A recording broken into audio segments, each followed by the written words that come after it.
The world of electric for two-wheelers is in a very interesting space today. The chase for performance and power modes has sort of taken a back seat as manufacturers try to counter the reduction in FAME to subsidies. So where do they start? A smaller battery pack. You see, more cells, more cost.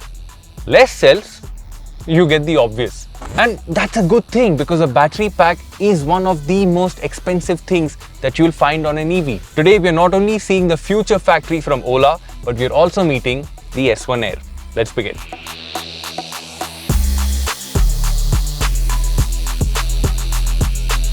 After dabbling between different battery packs, there are only two variants in the Ola lineup now, the S1 Air and the S1 Pro. The Air, just like its name, is lighter on the pocket and is priced at Rs 1.1 lakh till the 15th of August, post which the pricing will increase by 10,000 rupees. The Pro will continue to be the more expensive, the top of the line variant. As I ride the S1 Air today, I quickly want to take you through the changes. Smaller battery pack, so the range is 125 kilometers and top speed is 90 kilometers per hour. There's no hyper mode and home charging time for 0 to 100 is 5 hours.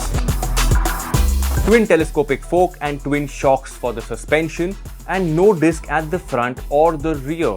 In fact, no alloys for the S1 Air because this scooter now gets steel wheels.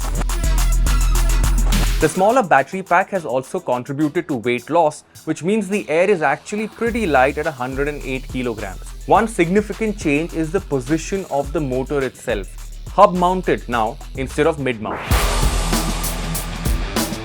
A few years ago, when I experienced an Ola for the very first time, there were a couple of things that I really liked.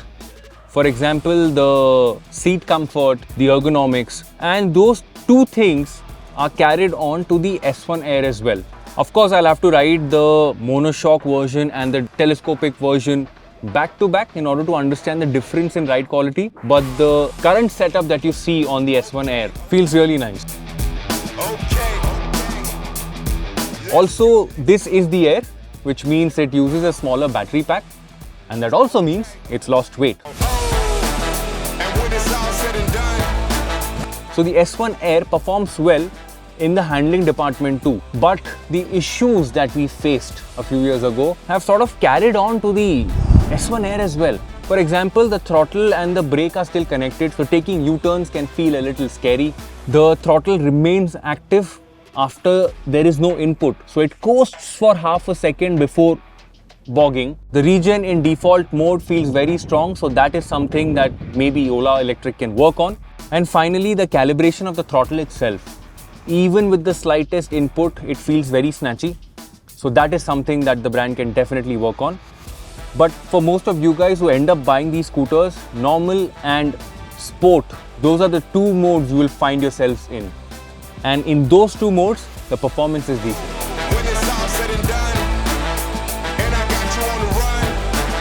When you see a mega factory like the one that Ola has here, expectations to have a good product coming out of that factory are naturally going to be high. At least my expectations are high.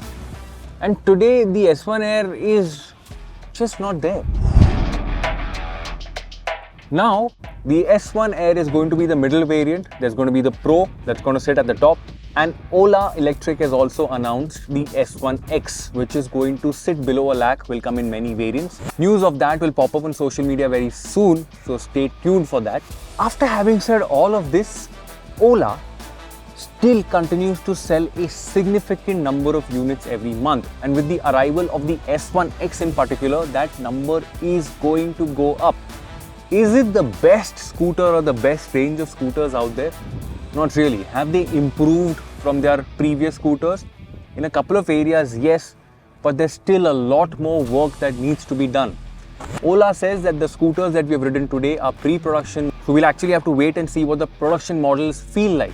That will take a while to happen, but for now, a quick, short first ride of the S1 Air. Please stay tuned to PowerDrift for more updates and more comparo videos. Thank you so much for watching. My name is Varun Painter, and I will see you later.